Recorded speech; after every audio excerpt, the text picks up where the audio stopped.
nuevamente a una nueva edición del programa Pensándolo Bien, programa de análisis jurídico que se transmite desde la Facultad de Derecho Universidad Interamericana, desde el restaurante Derecho o Interarrope. Me acompaña como siempre María Dolores Fernández. Tati, buenas tardes, ¿cómo estás? Buenas tardes. Muy Carlos bien. Ramos, Carlos, gusto saludarte nuevamente. Claro que sí. Y hoy es 19 de abril del 2018. Ya han pasado cosas muy interesantes la semana pasada. Esta semana se anticipan cosas muy interesantes con promesa la semana que viene.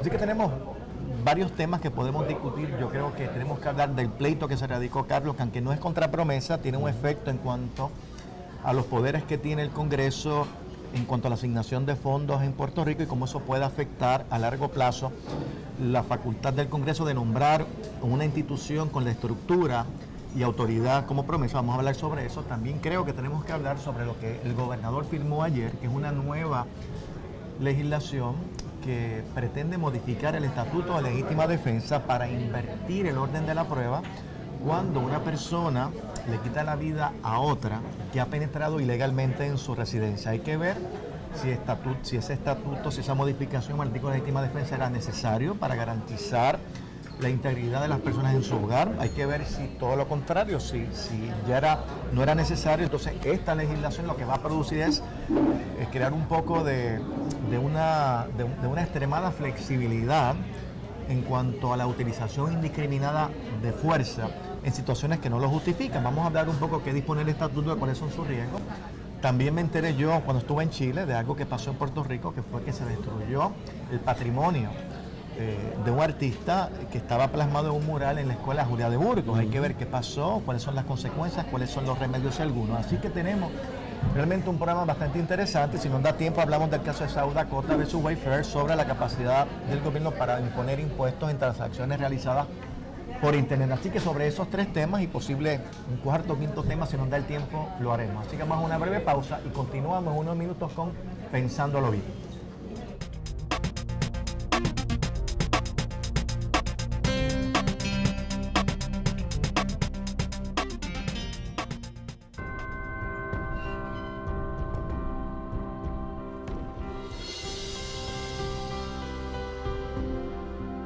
Hace 100 años comenzó a trazarse un camino en San Germán, Puerto Rico. Con bases de fundación sólidas, se fue expandiendo. Buscaba apoyar el desarrollo y preparación del ser humano. Miles de caminantes lo han tomado y a través de cada uno de ellos crece, explora, evoluciona. Pasa por retos, triunfos y logros que lo fortalecen a cada paso.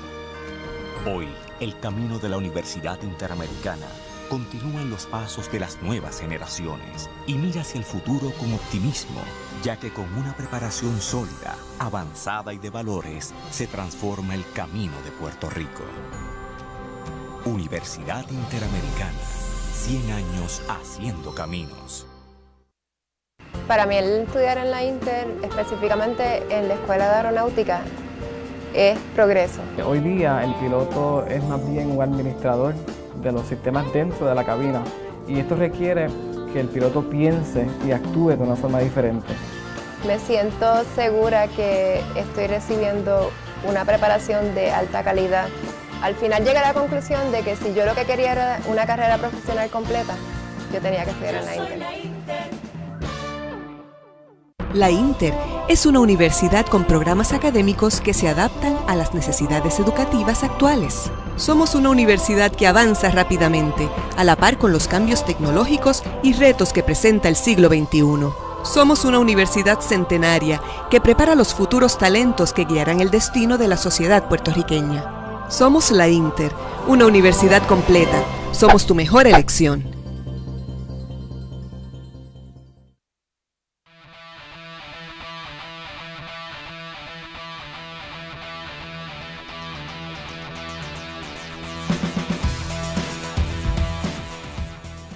Regresando a la Facultad de Derecho Universidad Interamericana, el programa Pensándolo Bien, hoy 19 de abril del 2018. Bueno, pues comencemos a hablar de los temas que ya anticipamos que vamos a estar atendiendo durante esta tarde. Carlos, el caso de Peña versus Azar, ¿qué plantea? Sí. Bueno, primero yo creo que es importante un breve trasfondo para ubicarnos en tiempo y espacio, ¿verdad? Desde décadas y sobre todo en estos últimos años, nosotros sabemos que Puerto Rico está sujeto, desde el Tratado de París, a los poderes plenarios del Congreso bajo la cláusula territorial. Eso nadie lo debate hoy día. El debate es hasta dónde se extienden algunos poderes, hasta dónde se extienden otros, pero que estamos sujetos a los poderes del Congreso no hay duda. Incluso esa es la base para la ley promesa, cuyos efectos en sus dos vertientes, Junta de Control Fiscal y procesos de reestructuración de deuda, pues impactan las noticias todos los días. Y el origen de fondo de todo esto es el Congreso de los Estados Unidos aprobando leyes sobre Puerto Rico sin que nosotros tengamos mucho que decir. Con relación a promesa y con relación a la cláusula territorial, incluso hoy día hay pleitos sometidos en el Tribunal Federal de si el Congreso se excedió en sus poderes, de hasta dónde llega el gobierno propio hoy día de Puerto Rico versus el de la Junta, y en el fondo de todo eso sigue estando la cláusula territorial. Hay pleitos de acreedores asegurados, acreedores no asegurados, hay pleitos de luthier, hay pleitos de ciudadanos que se van a radicar, hay toda una serie de asuntos. Lo que no se había hecho, o por lo menos yo no me había enterado, es lo que sí sucedió, y me enteré nos enteramos por los medios, sobre todo por Noticel, que fue que lo publica, que el pasado 13 de abril un grupo de personas, ciudadanos de Puerto Rico, varios, son más de 10, han demandado no a la Junta, ni al gobierno de Estados Unidos, presidente, por ejemplo, sino han demandado a ciertos departamentos del gobierno federal, que incluye desde el Departamento de Salud, Servicios Humanos, la Administración de Seguro Social, planteando que el Congreso de los Estados Unidos, bajo el poder que tiene, cláusula territorial, y conforme ha estado actuando de jurisprudencia de la década de los 80, donde aquí la compañera fue, junto a Servicios Legales de Puerto Rico, protagonista en doctrinas importantes que imperan en el país. Pleito donde el Tribunal Supremo de Estados Unidos, en el fondo fundamentado en los casos insulares, ha resuelto que el poder del Congreso bajo la cláusula territorial, sobre todo en materia de asignación de fondos, es amplísimo y todo lo que se requiere es que se sostenga una base racional. El caso de Harris. Caso de Harris, claro. Caso de Harris y el otro caso relacionado con ese tema. Bueno, este pleito lo que hace es que busca 3 leyes del Congreso. Una de ellas, que es la que se había litigado en Harris, que es la no aplicación a Puerto Rico del seguro de salud suplementario, que se calcula que puede ser entre $300 y $400 más mensuales a los beneficiarios del seguro social. Que uno tiene derecho a recibirlo si reside en un estado de los Estados Unidos, pero al otro día si te mudas a Puerto Rico ya dejas de recibirlo.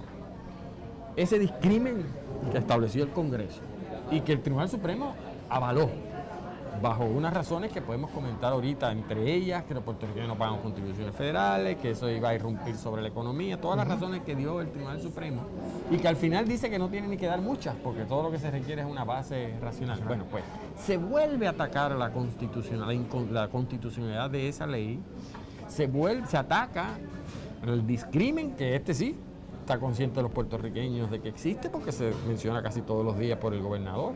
El discrimen en el Medicaid y Medicare, que ese sí tiene que ver con dinero que nosotros pagamos todos los días. Y en Puerto Rico el dinero que se recibe es menos si viviéramos en Estados Unidos, incluso menos que si viviéramos en Islas Vírgenes. Y el tercero tiene que ver con unas asignaciones especiales bajo el programa de asistencia nutricional, que Puerto Rico, si estuviéramos en los Estados Unidos, recibirían más, pero que el Congreso ha decidido, amparado en su amplio poder bajo la cláusula territorial, discriminar. Pues este pleito retoma esas leyes, las analiza y plantea que hoy en el 2018 debe interpretarse que violan la igual protección de las leyes. Pero ¿qué es distinto hoy de Harris, del tiempo de Harris? El tiempo. Y ellos lo reconocen. Y esa es la novedad del caso y a su vez el gran riesgo. El planteamiento fundamental, pero muy bien hecho, muy bien estudiado, y ahorita hablaremos, representado legalmente por excelentes abogados puertorriqueños y una de Estados Unidos, es que el tiempo se ha encargado de demostrar que Harris no debe, por lo menos en el 2018, ser buena ley o debe ser reinterpretado. 1. 2. Que contraria a Harris, con relación al seguro de salud suplementaria, cuando uno analiza la totalidad de fondos que recibe Puerto Rico, que deja de recibir Puerto Rico, con la cantidad de fondos que se aportan, porque el pleito parte de la premisa, que a muchos puertorriqueños esto les sorprende, de que en Puerto Rico sí pagamos contribuciones federales. Claro que sí. A través del Seguro Social y otros. Ellos hacen unos cálculos en el pleito que eso está $4.5 billones al año versus lo que costaría este programa, que es 3 puntos y pico, que no llega a los 4 millones. Y hacen el planteamiento de igual protección de las leyes, discuten plenamente las razones que dio el Tribunal Supremo de los Estados Unidos en los pleitos de Harris para plantear que esas 3 razones que se dieron, que no pagamos contribuciones federales, que irrumpiría la economía del plenario del Congreso para tener esa discreción, en el contexto del 2018 entienden ellos que no se cumple.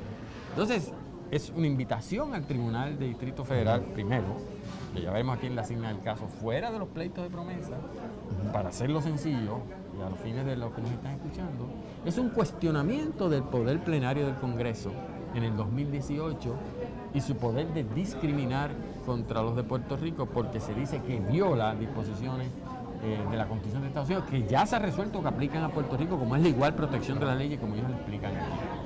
Entonces, pues ahí está. Y entonces esto es importante porque es una manera de atacar el poder plenario del Congreso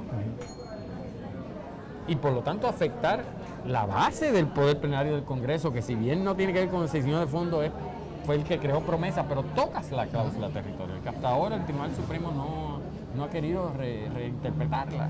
La debilita, si tuviese razón, logras que a Puerto Rico en estos 3 temas tenga paridad de fondos. Y debo añadir una cosa más, que a mí me parece novel, porque eso no se discutió así ni en Harris, y es que explican aquí al detalle cómo en ese proceso discriminatorio de asignación de fondos hacia Puerto Rico, el Congreso, sin encontrar base racional para ellos, ¿verdad?, hay un gran discrimen del Congreso entre los mismos territorios que administra el Congreso de los Estados Unidos, entre los mismos territorios no incorporados.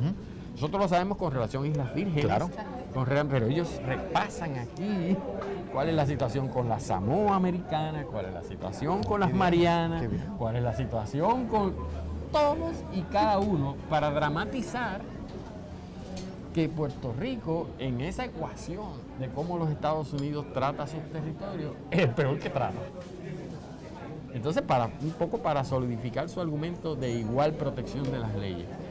Así que tenemos que ver... Y eso en Harris nada que ver con ese análisis comparativo del trato distinto. Mi recuerdo es que Harris no entró a discutir la diferenciación entre los territorios no incorporados. María Dolores nos lo explicará ahorita, porque ella fue una de las abogadas de ese caso con Servicios Legales de Puerto Rico que llegó al Tribunal Supremo de los Estados Unidos.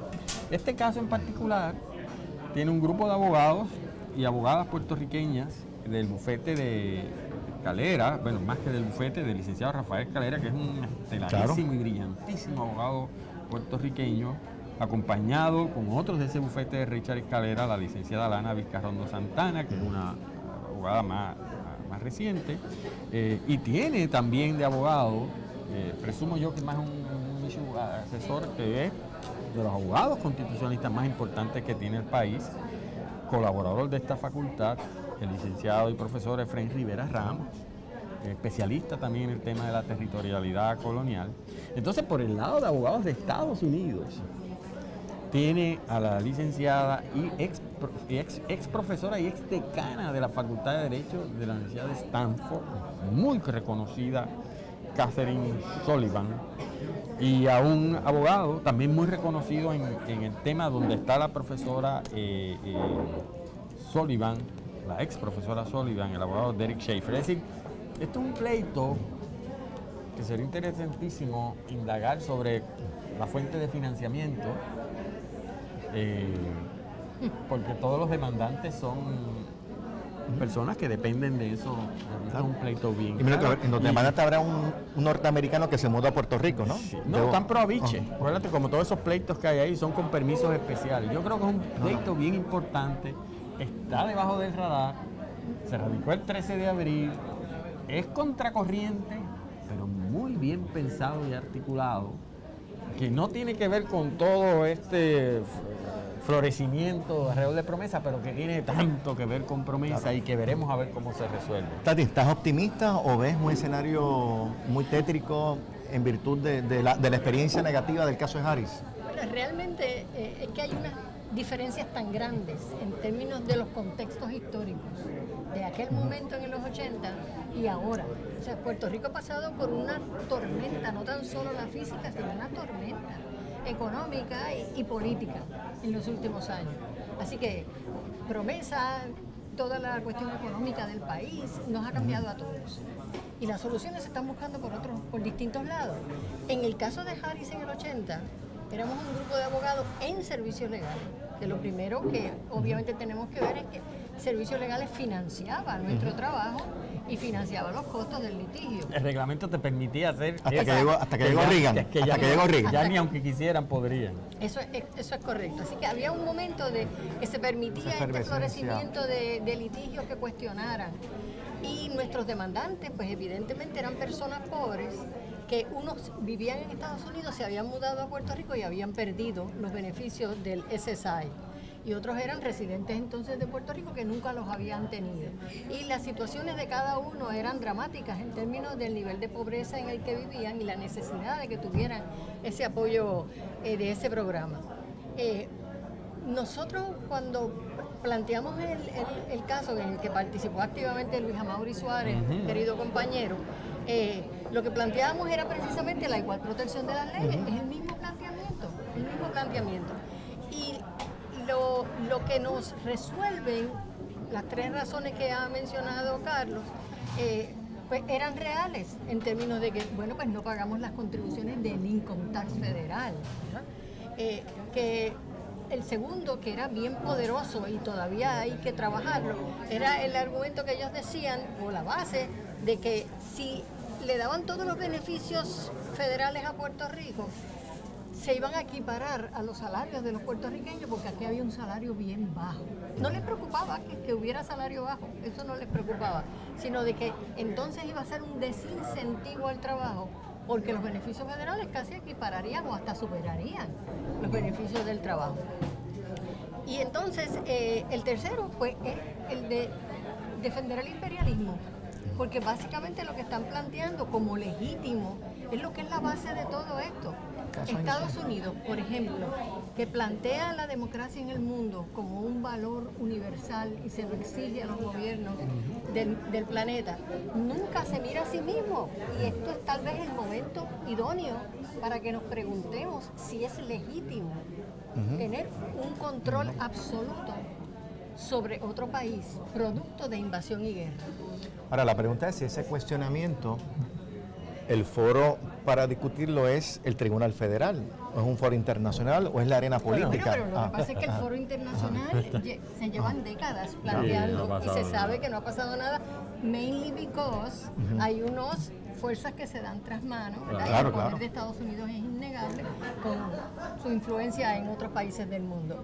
Pero es que el Puerto Rico ser un territorio no incorporado, llamado como tal en una doctrina creada por un tribunal, pues es lo que permite que nos traten diferenciadamente. Así que sí, los tribunales pueden ser en su momento un foro para cambiar su propia doctrina, su propio precedente, que es el que se usa siempre para decir que el Congreso puede discriminar contra Puerto Rico. Hay dos asuntos, por ejemplo, que militan a favor y otro en contra de una demanda como esta, que no por eso no deja de ser una demanda interesantísima y que hay que mantenerle el ojo puesto. ¿Qué milita a favor? Bueno, obviamente han cambiado las circunstancias. Hay un juez del circuito de apelaciones, el juez Torruellas, puertorriqueño, que ya en el caso de Franklin Pierce, en una disidente que no ha cogido el Tribunal Supremo, ni siquiera lo menciona, pero hay un juez del circuito que ya la ha expuesto, que ha invitado a repensar el poder del Congreso bajo la cláusula territorial y que no se le ponga mínimamente agarres a esas bases racionales. Decía en aquel contexto Torruella, en el caso de Frankie P. Por ejemplo, cuando aprueban una ley que es claramente contradictoria, que ni siquiera en la exposición de motivos dicen por qué excluyeron a Puerto Rico esos procesos de quiebra, ¿cómo le vamos a dar diferencia al Congreso? Decía Torruella. Por lo tanto, el poder amplísimo de la cláusula de comercio bajo la cláusula de territorialidad, desde un aspecto técnico, legal, constitucional, tiene un juez que lo ha cuestionado y un juez que es muy poderoso en el circuito. Por otro lado, esa flexibilidad, ese discrimen que le queremos quitar al Congreso, por todas las razones que tú decías, tiene hoy día el aval de todo el gobierno federal, incluyendo su procurador general, cuando defendieron promesas. Y hoy día, en el 2018, los abogados que escribieron los alegatos, como sabemos, de Sánchez Valle, son los que están defendiendo la constitucionalidad de la Junta, son los que tienen contratado a la Junta para defender su existencia. Y esa existencia está basada en el poder plenario bajo la cláusula territorial. Por lo tanto, en ese sentido, es esa contracorriente. Ahora, como se trata de casos individuales con nombres y apellidos, Peña Martínez, Santiago Álvarez, carne y hueso, no es el gobernador demandando a nadie, no somos nosotros los críticos, son seres humanos puertorriqueños que residen aquí, ciudadanos de Estados Unidos, que el define es tan evidente y donde la diferencia en dinero es tan grande que yo no sé qué va a hacer en su día el tribunal, si se van a atrever, que yo lo veo bien cuesta arriba, pero me parece bien articulada, muy bien pensada, y veremos a ver qué pasa. También podríamos quizás en otro programa, como decíamos antes de comenzar darle una lectura política a esto. Política en el sentido amplio de la palabra. ¿Qué significa esto desde el punto de vista de la territorialidad colonial? ¿Qué significa esto en términos de un decreto de paridad? Implica que Puerto Rico ya queda incorporado más hacia Estados Unidos. ¿Hasta qué punto esto fortalece el estatus actual de Puerto Rico territorial? Hay toda una lectura de diferentes... O puede forzar, el que tengan que tratarnos igual, puede forzar a que los mismos Estados Unidos, bajo ese mandato judicial, diga políticamente, me está saliendo demasiado caro. Claro, todo eso es posible, claro. Ellos se lo ponen más difícil, repito, porque las estadísticas que ofrecen económicas, parte de la base, nosotros aquí pagamos contribuciones y esto que si hubiera paridad en estas 3 leyes, porque no cogen todas las leyes, claro. Claro, ahí tú sigues y si tú le quitas el poder al Congreso, a menos que fuese un análisis en su día de los tribunales de cómo se aplica, es decir, dejando intacto toda la y entonces en su aplicación hay un problema de igual protección. Pero claro, detrás de esto hay otras leyes, pero por lo menos estas 3 leyes, estas 3 en particular, es dramático lo que se dice. Peña versus Azar ha sido presentado. Me consta que próximamente se van a presentar otras demandas ya en confrontación directa con la constitucionalidad de la ley promesa. Así es que vamos a tener realmente que discutir este tema. Está, como tú dijiste, Carlos, es un ataque más colateral, pero que evidentemente va a la misma base, el poder del Congreso sobre Puerto Rico. Así es que es un tema que va a tener repercusión, vamos a dar seguimiento. Y tantísimo, el próximo mes vamos a estar hablando de una demanda que sé que se va a radicar el lunes que viene para cuestionar dentro del pleito de la juez Taylor, dentro de ese proceso judicial, la validez de esa disposición. Así que vamos a una pausa y regresamos con 2 temas que vamos a estar discutiendo: la destrucción del patrimonio artístico en el caso de la Escuela Julia de Burgos y la ley Castillo, la ampliación a la legítima defensa de nuestro Código Penal. Pausamos.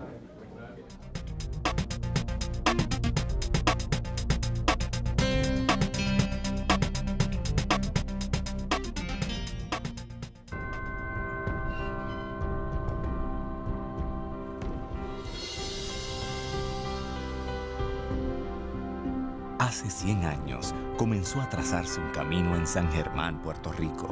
Con bases de fundación sólidas, se fue expandiendo. Buscaba apoyar el desarrollo y preparación del ser humano. Miles de caminantes lo han tomado y a través de cada uno de ellos crece, explora, evoluciona. Pasa por retos, triunfos y logros que lo fortalecen a cada paso.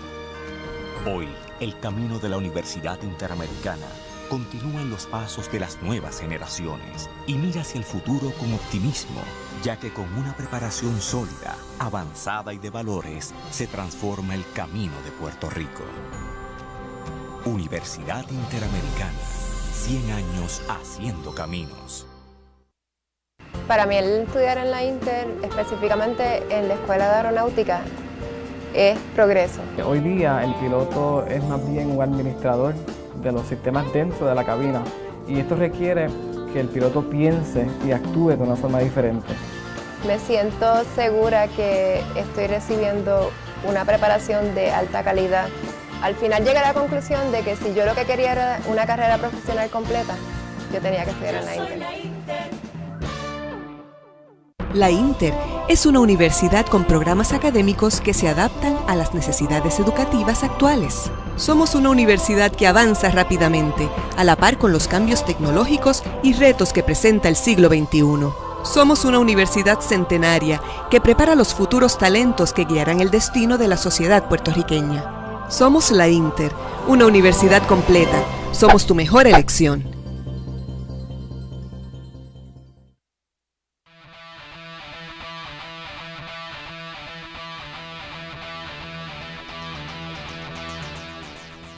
Regresando a Pensándolo Bien, mi nombre es Julio Fontanet, me acompaña María Dolores Fernó, Carlos Ramos.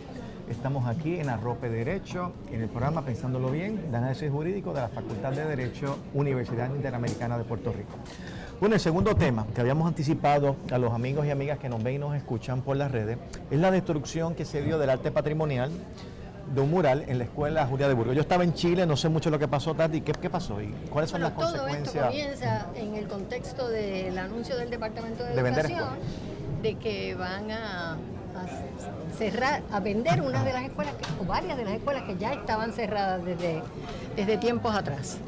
Y bueno, eso causó evidentemente un revuelo de cómo había sido el proceso para escogerlas, pero en este caso particular de esta escuela, es de las primeras entonces que se entrega a una entidad privada para que establezca allí su escuela. Es una escuela que tiene un nombre de Bilingual School Whatever, es de la iglesia del pastor Font, de su hija, y se entera una compañera que fue la que escribió, es la biógrafa de José Antonio Torres Martino, uno de nuestros grandes artistas de la generación del 50, que ella sabía que allá había un mural.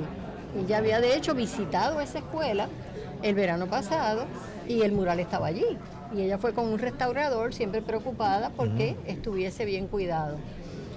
Cuando surge la información de que esta es la escuela que ha sido primeramente vendida, pues se levanta una bandera de peligro que ha pasado con el mural. Y a través de una investigación que hicieron unos abogados que pudieron entrar y fotografiar, se enteran, o nos enteramos todos en el país, de que la pintaron de blanco, le han pasado el rolo de pintura blanca y el mural desaparece.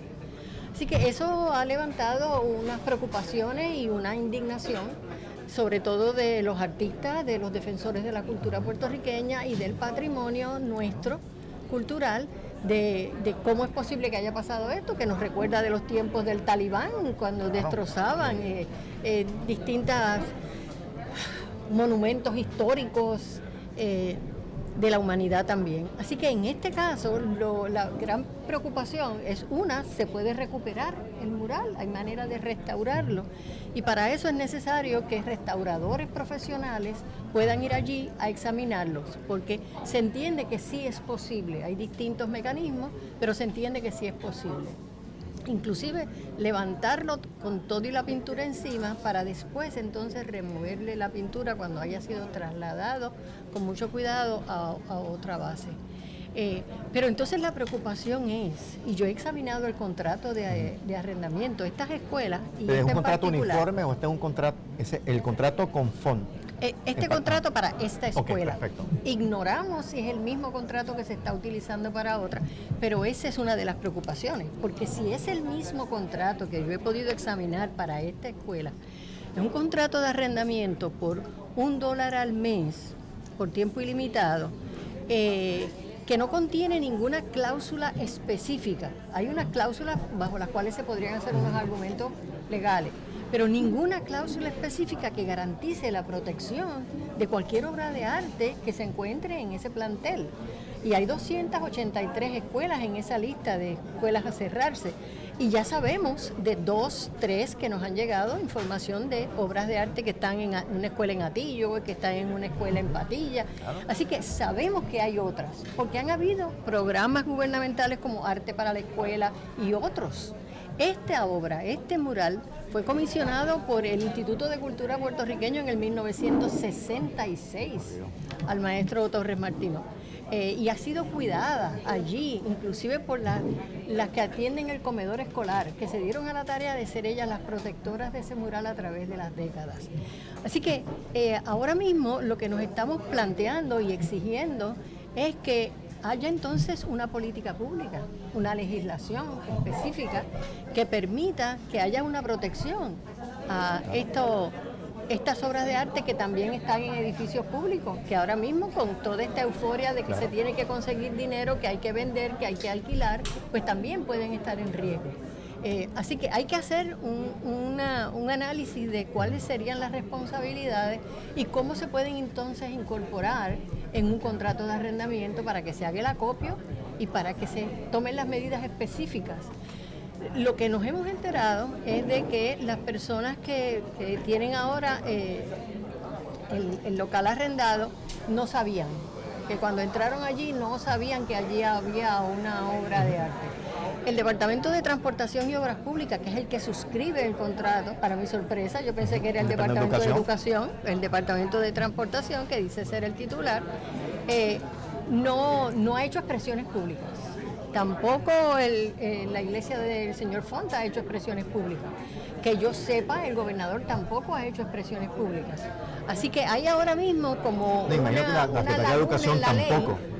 La Secretaría de Educación y el Instituto de Cultura hicieron expresiones que publicaron en las redes diciendo que se habían enterado y que iban a hacer una investigación, pero ninguna acción específica de restaurar, de corregir y de evitar que esto se pueda repetir. Así que aquí estamos hablando de la necesidad de que haya un instrumento legal que le permita a la comunidad puertorriqueña defender ese arte público que es parte de nuestro acervo cultural. Y aunque yo no soy experto en el tema de derechos de autor, es lógico, todo el mundo conoce, ya es parte del conocimiento básico de que un artista mantiene un derecho moral sobre su obra, es decir, el hecho de que esté plasmada en un edificio público, un edificio privado, no exime, no desvincula totalmente al autor de esa obra. O sea, tiene derecho a opinar, tiene derecho a que se le consulte, bueno, a ellos o a su sucesión, ¿no? En el caso que sea.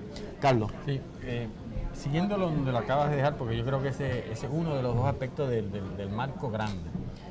¿Qué es lo que hay que hacer entonces con el derecho que protege el patrimonio y la obra de estos artistas nuestras para que cosas como estas no se repitan? Y yo pienso así en voz alta, pienso y puedo estar equivocado. En el país, por ejemplo, hay una especie de sensibilidad que a veces se sigue, a veces no, cuando en una construcción o algo se encuentra una obra arqueológica. Al punto que a veces se quieren acelerar los permisos porque algo pasa, que si hay algo de valor arqueológico se detiene. El instituto rápido reacciona, el contratista sabe que tiene consecuencias. Yo no estoy diciendo que hemos resuelto ese problema, pero hay algo en la cultura ya, incluso de los contratistas, cuando se trata de obras arqueológicas. Algo necesita la ley. Yo no sé si es responsabilidad penal, para que siempre que cualquiera tenga una situación como esta, sobre todo si es un edificio público, ni se le ocurra, a todos los niveles, ni se le ocurra levantar la ignorancia, porque no puede haber ignorancia en estos temas. Hoy en la prensa, particularmente en el Nuevo Día, el artista nacional Antonio Martorell repasa y no se recuerda que no es la primera vez que pasa con las obras de Torres Martino. Nos menciona que sucedió en el Caribe Egipto también. O sea que tampoco la ignorancia se la achaquemos a estos nada más que están tomando esas decisiones. Algo pasa en la cultura del país que eso no está sucediendo. Ese es el primer tema. Y en las políticas públicas, que no tenemos legislación adecuada. Desde el punto de vista del marco grande, que es el que tú estás tratando, pero en el marco corto, inmediato, aparte de lo urgente, de lo que tú estás planteando y la presión pública que tiene que seguir, nos señala a la necesidad que tenemos que estar todos y todas pendientes de lo que se está haciendo con ese proceso de cerrar y alquilar escuelas. porque eso no está haciendo de manera transparente y no le estamos dando, obviamente, porque los que están tomando las decisiones no están siendo transparentes. Yo no quiero ni pensar cómo fue el proceso porque no he indagado cuando se empezó a pintar ese mural y si allí estaban o no las encargadas del mantenimiento de la escuela. ¿Cómo es que se da ese proceso de adjudicación que permite que uno se entere mucho tiempo después de que un asesinato artístico como este ha ocurrido y más allá de la denuncia todavía no hemos visto consecuencias? Algo tenemos que hacer en relación a ese que no hay proceso. duda de que lo que se sabe hasta ahora es que ha habido una magna negligencia. El Departamento de Transportación y Obras Públicas no fue a ver la escuela. Los que la fueron a arrendar tampoco la vieron. Así que eso fueron transacciones de papel o de llamadas telefónicas, quién sabe, porque no hay transparencia, como dice Carlos, en todos esos procesos. Pero lo que sí sabemos es que están allí antes de que inclusive el contrato se firmara. Y entonces tomando acciones de posesión absoluta sobre la escuela y tomando decisiones de que hay que pintarla porque hay que ponerla bonita. Así que hay una negligencia muy clara, además de la ignorancia. Aunque yo estuve fuera 2 semanas, pero me he percatado que se ha comentado mucho la forma un poco atropellada en que se están dando las ventas o la cesión de esas escuelas. Es decir, como que no ha habido un proceso de conocer bien cuál es la escuela que se va a cerrar, cuáles son las necesidades de esa comunidad al privarse del acceso ¿verdad? Los residentes cercanos a esa escuela. Es como que se ha hecho una cosa como la ley 7, pues vamos a despedir a todos. Si eso implica que un departamento en particular se queda sin empleados, pues mala suerte. No ha habido un proceso de realmente analizar. Pues yo creo que se pueden, no podría decir, bueno, se pueden cerrar algunas escuelas, pero tampoco puede ser si un estudio, si uno realmente ver cuáles son las escuelas que son indispensables o buscar alternativas, como entonces, bueno, reducir el número de estudiantes por profesor, que se ha planteado también. Porque escuché que hubo no sé si ustedes siguieron, lo de la escuela de deportes en Comerío, que también fue otro incidente que ha levantado mucha preocupación.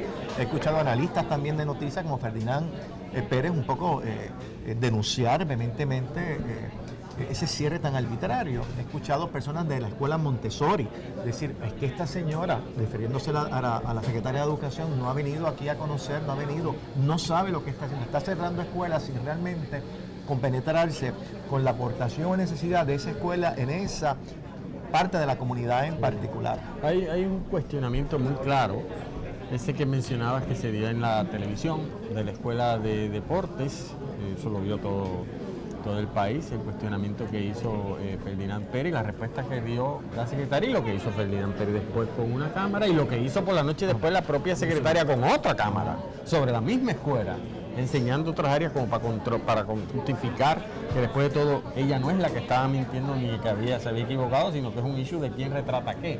Pero todo apunta hacia el mismo tema, y es el tema de la ausencia de transparencia en un tema tan fundamental como este. Y además hay un issue, bueno, que obviamente vamos a diferir y que quizás a veces no es el rol de uno de analizar esas estrategias, que muchas veces son estrategias de política.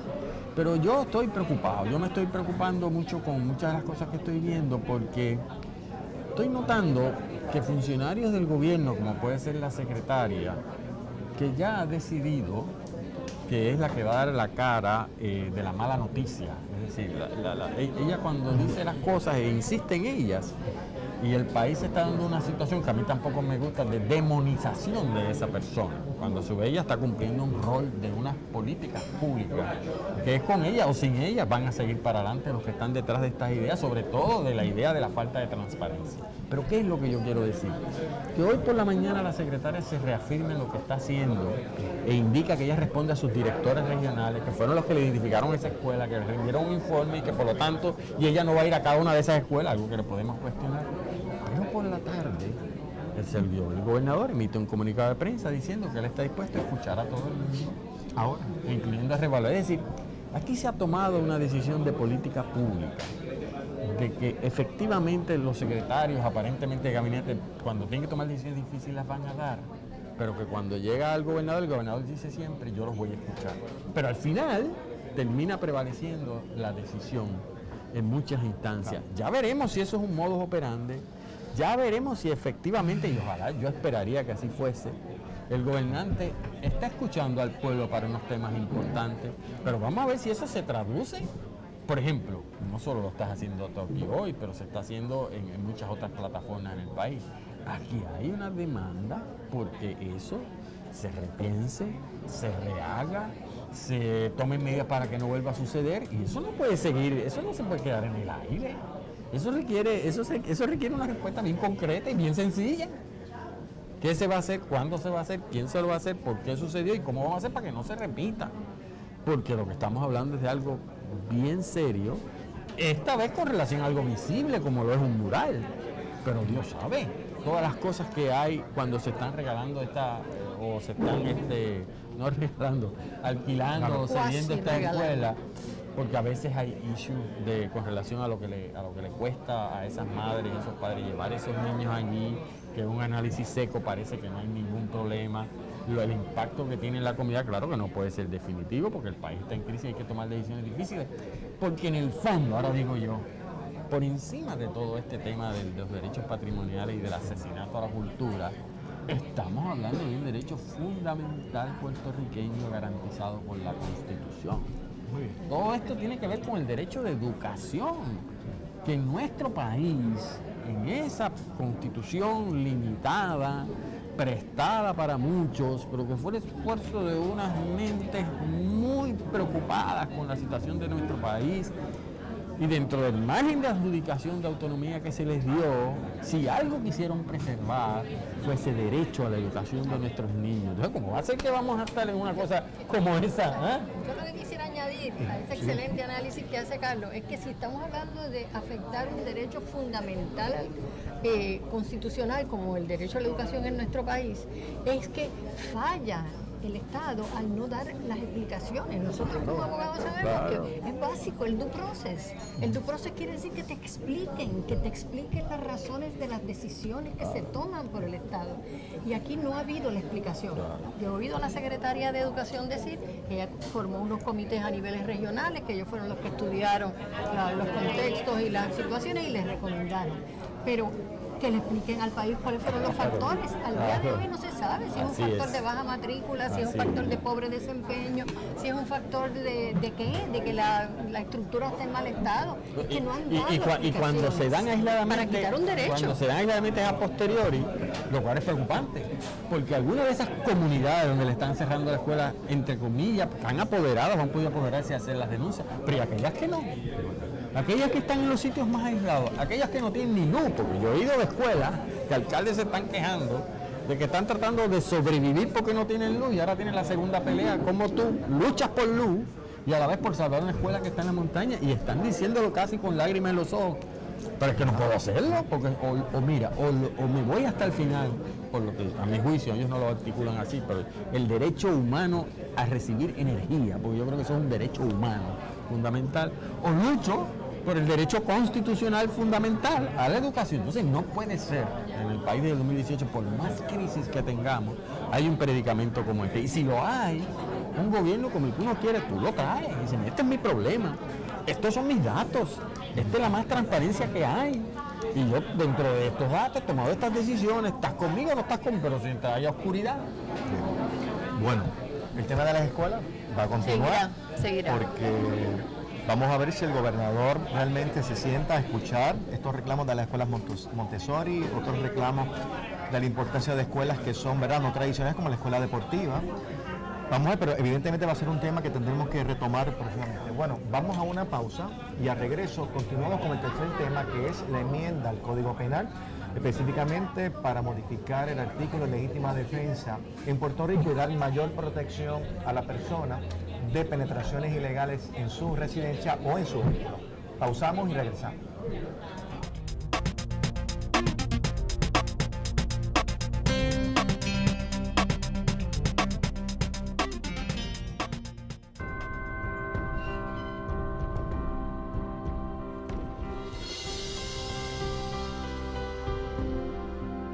Hace 100 años comenzó a trazarse un camino en San Germán, Puerto Rico.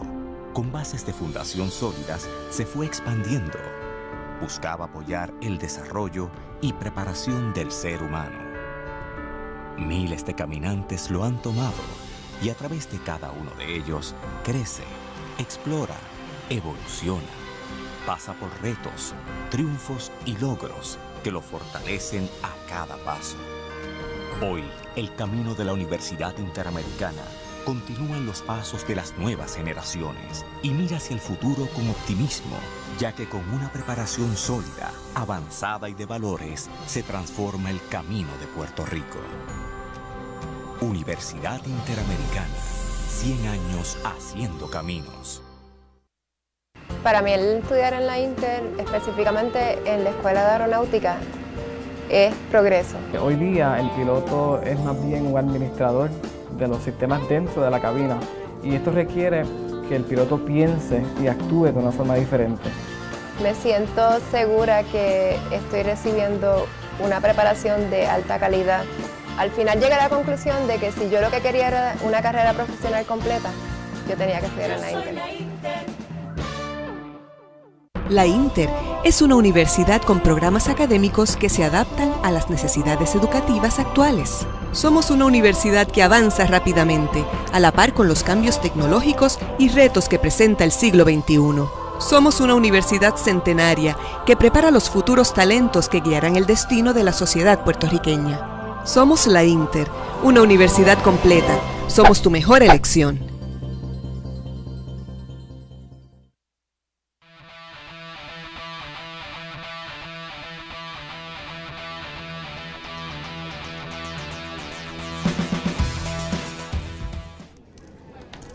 Estamos aquí de vuelta en la Facultad de Derecho, Universidad Interamericana de Puerto Rico, en el programa Pensándolo Bien, con María Dolores Alfernós, Carlos Ramos, que les habla, Julio Fontanet. Estamos analizando eventos acontecidos la pasada semana. Y bueno, y lo que vamos a discutir ahora, lo que pasó ayer con la firma del gobernador de la llamada Ley Castillo, como se conoce popularmente, ¿no? Que básicamente nos plantea la modificación del artículo 25 del Código Penal para ampliar el marco de protección y de cobertura que puede reclamar una persona que en defensa de su residencia, en defensa de su vehículo, le priva de la vida a otra persona que en teoría sería pues el agresor o el que penetró ilegalmente en la casa o el que pretende quitarle el vehículo mediante fuerza o violencia. Así que vamos un poco a discutir esa legislación, pero vamos a empezar analizando cuál era el Estado de Derecho vigente en Puerto Rico antes de la aprobación de esta legislación. Porque cabe preguntarse, el artículo 25, tal y como fue establecido en el 74, 2004, 2012, porque no ha tenido grandes modificaciones, ¿es un artículo muy restrictivo o un artículo flexible, verdad? Hay artículos que nos plantean en Estados Unidos la defensa propia, es decir, que la limita a la propia persona. Puerto Rico siempre ha sido legítima defensa, porque es tu persona o la defensa de otras personas o de tus propiedades o derechos. Así que en términos de entrada siempre, del 74, hace una disposición bastante moderna y bastante abarcadora.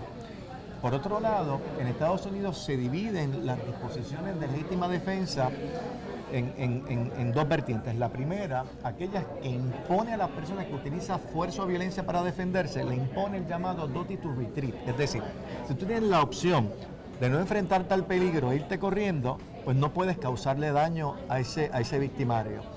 Por otro lado, están las disposiciones que es que puedes hold your ground, es decir, tú puedes quedarte a enfrentar el peligro y defenderse a pesar de que tenías la opción de retirarte. La pregunta es, ¿cuál de esas dos visiones ha sido la presente en Puerto Rico a partir del 1974? Ha sido la de hold your ground, es decir, tú puedes enfrentarte al peligro, tú puedes defenderte a pesar de que tenías la opción de evadir el peligro. Así que en ese sentido es una disposición bastante abarcadora y a favor de que la persona pueda defenderse. Si tú optas por defenderte en lugar de huir, el ordenamiento jurídico te da esa opción. Eso es así antes de la ley. Definitivamente. Entonces, claro, por eso es que a mí un poco me sorprende cuando esto se aprueba, porque también esto se aprueba un poco a la carrera. La pregunta, ¿era necesario? Pues yo te diría que no, porque dentro de la flexibilidad que hay ahora, se quiere proteger a la persona que defiende su hogar, defiende su familia, defiende su vehículo, porque se enfatiza en el vehículo, por los casos de los carjacking, particularmente que antes no estaba, pues me parece a mí que no era tan necesario, pues porque el articulado establece 4 requisitos, ¿verdad? Tienes que establecer que hay un peligro inminente, que te estás enfrentando por parte del victimario que crea esa situación. 2, que el daño que tú causas es proporcional. 3, que el medio que utilizaste para repeler ese ataque o ese peligro es uno razonable. Y tercero, ausencia de provocación de quien levanta la legítima defensa, porque yo te voy a insultar para provocarte, para cuando tú me vengas a agredir, yo defenderme, ¿no? Son esos 4 requisitos muy flexibles, muy modernos. En términos de cuándo se permite utilizar fuerza letal, es decir, cuándo yo puedo matar a otra persona, bajo este reclamo de legítima defensa se establece que cada vez que yo tema por mi vida o tema razonablemente de sufrir grave daño corporal, o sea que no es totalmente proporcional. Si yo quiero que tú me vas a agredir, me vas a causar grave daño corporal, yo puedo quitarte tu vida, que no es totalmente proporcional, pero pues se plantea, bueno, ¿A ti o a cualquier miembro de tu familia, por ejemplo? Que definitivamente. Por eso es que planteo esto, Tati Carlos, porque pienso que nuestro artículo era un artículo bastante abarcador. La pregunta es, ¿esto es necesario? Bueno, vamos a ver qué es lo que hace esta ley. Esta ley básicamente invierte el peso en la prueba, porque cuando una persona levanta legítima defensa, pues yo tengo que probar que yo me enfrenté a un peligro inminente, que el daño que causé fue proporcional, que el medio que utilicé para repeler el ataque fue razonable y que yo no fui agresor. Yo tenía que probar eso. Ahora, cuando una persona defiende su persona o la de sus familiares, defiende su casa o defiende su vehículo, se invierte el peso de la prueba.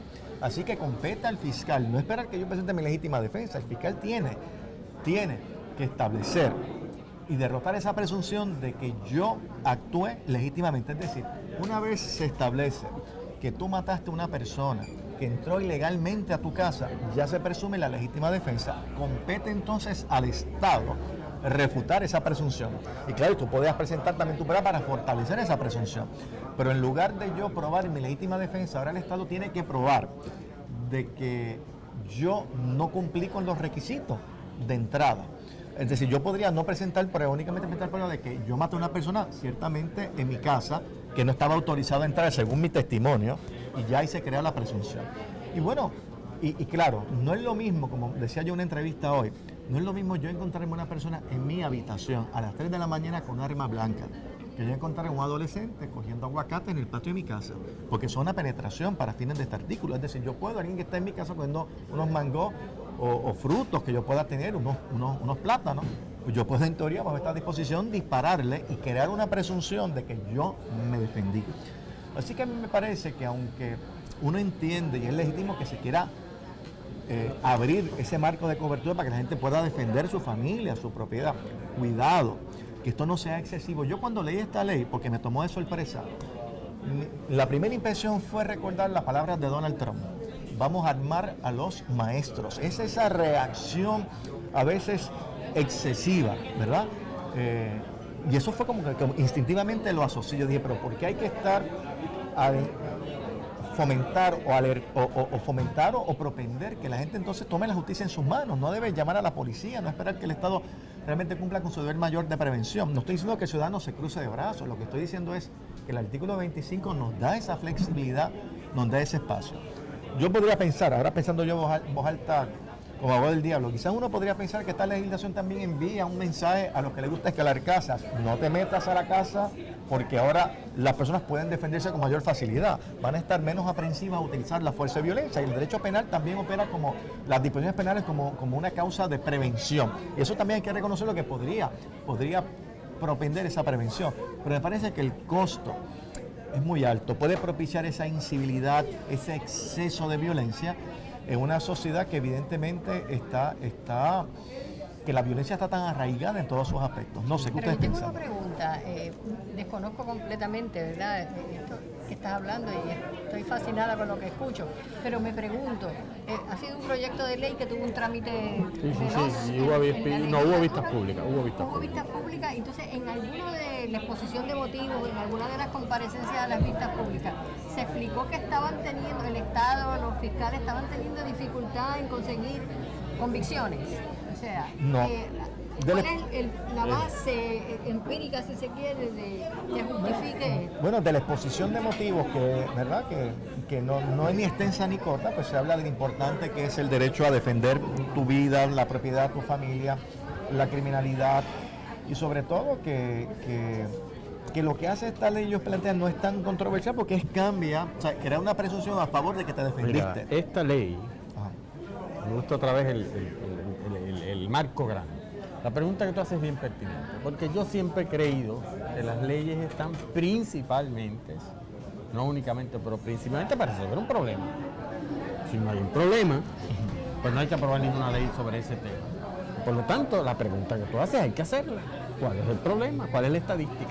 Es decir, ¿cuántas personas que han sido víctimas de delitos después se han tenido que enfrentar a la difícil situación, han tenido que matar a otro ser humano, de que resulta que uno termina acusado? Yo quiero saber cuántas, para ver si en el país tenemos un problema, para entonces iniciar esta conversación. Si la hay problema, ahí no está explicado. Dos. Yo no tengo estadística, pero déjame reaccionar a eso. Es imposible que en Puerto Rico un jurado te encuentre culpable por tú matar a una persona que entró a tu casa sin autorización. Es decir, no hay forma que un jurado, si el fiscal osa por acusarte, claro, si es una cosa, que hubo un caso una vez que una persona siguió a una persona fuera de su casa y le tiró hasta con un flechazo, con una saeta, pero fuera, y ahí a él lo acusaron. Pero fuera de ese caso, yo no recuerdo de que realmente, al contrario, la policía es muy flexible en estos casos. Pues yo, sin estar en el tema, tú, con profunda experiencia práctica del tema, confirmas lo que yo pienso, que es que no hay un problema. Entonces, si no hay un problema, ¿por qué se aprueba esta ley? Pues entonces la respuesta es fácil. En primer lugar, esto se está dando en varios estados de los Estados Unidos. Y se llama así mismo, y lo está promoviendo el National Rifleman Association. Esa es la verdadera razón. Va a aumentar las ventas de armas. Y eso se está discutiendo en esta opción. 3. ¿Cuál es el verdadero nombre de esta ley para mí? La ley del gatillo fácil en su casa. Así es que se llama esta ley. La ley del gatillo fácil. Esta es la ley de la jungla. Esta es la ley del ojo por ojo y diente por diente. Les voy a decir más lo que es esta ley. Esta es la ley del que tenía dudas de si tenía que armarse en su casa. Por favor, hágalo ahora. Porque le estoy facilitando utilizarla cuando la necesite y se va a acordar de mí, de la ley del que lo propuso. Eso es lo que persigue esta ley. ¿Y por qué yo creo que eso es peligroso? Bueno, porque lo que está envuelto es el derecho a la vida de unos y otros. Y el derecho a la vida es importante en todos los aspectos. Entonces, este derecho a armarse en su casa, yo creo que puede ser terrible, porque lo que quiere es fomentar, obviamente, la adquisición de armas de fuego. Miren, en el país, por lo menos esta es la visión que yo tengo desde pequeño. Pero les confieso que nunca he tenido un arma de fuego en mis manos. Porque yo siempre escuché desde pequeño, y eso sucedía también en mi casa, que mi padre decía, y teniendo derecho a tener armas por razón de su profesión, decía, yo no quiero armas en esta casa porque cuando uno tiene un arma, algún día la va a tener que usar. Esa es la visión. Desde tener un arma, algún día la vas a tener que usar. Y ahí empiezan los problemas. Uno dice, sí, pero no tenerla te puede costar la vida. Sí, yo todo eso lo sé. Pero tener un arma, algún día la vas a tener que usar. Y yo creo que esta ley lo que dice es, no tengas ese temor. Tener un arma, algún día la vas a tener que usar, pero no vas a tener problema usándola. Sí, yo pienso eso es todo lo que hay detrás de esta ley. Se propicia que no uses el raciocinio, que era lo que los factores de la ley te usaban. Así que uses el gatillo. Así mismo. Y entonces eso es muy peligroso para Ese una es el sociedad problema. con tanto problema social. Y en la exposición lo menciona así mismo, Tati, dice, se le está pidiendo que el ciudadano tenga que pensar mucho antes de usar el arma. Lo expone a un proceso difícil en lugar de defenderse. Es decir, es la lógica de la sociedad armada del National Rifleman Association. Entonces, claro, uno dice, vamos a tratar de ponerle en el otro lado. Pero tú sabes qué, Carlos, la sociedad está armada, pero es el bajo mundo el que está armado, que todos los días está aplicando la pena de muerte. Y esta ley lo que busca es equiparar. Y yo digo, es que ¿cómo es posible que uno quiera equiparar muerte con muerte? Pero es que se fue el momento de los maestros armados. Por eso, el mismo tema, la cuestión amplia, grande, tiene que ser, vamos a ver cómo hacemos del país uno de mayor paz. El vigilante la justicia del vigilante. Entonces, claro, van a decir, mi problema es filosófico, porque claro que tengo un problema filosófico, y yo creo que hay que, y obviamente ha habido que discutir. Tiene que haber una filosofía detrás de la Claro, de todas las cosas. Entonces yo sé que me van a decir, nosotros traemos aquí al señor presidente del Senado, que esta facultad lo distingue y lo apreciamos, egresado nuestro, y con quien yo he tenido oportunidad de compartir en muchas ocasiones ideas con las cuales muchas estamos de acuerdo y otros no, y una persona desde mi perspectiva seria en su planteamiento, y nos va a hacer ese plan. Yo lo que quiero es darle una oportunidad a la gente que defienda la vida, y yo digo, bueno, yo lo puedo entender, pero hay algo mucho más amplio que todo esto que estamos dejando por el medio, que estamos desvalorizando, nos estamos poniendo al nivel del delincuente. ¿Tú te imaginas una manifestación pacífica que tú penetras en una finca que van a hacer un hotel? te pueden matar porque hay una penetración ilegal. Claro, tú estás planteando desobediencia civil, un acto de así protesta. mismo. Y déjame decirte que tengo es más, yo creo que ahora el policía tiene más restricciones hoy día para usar el arma que la que tiene el individuo en la casa.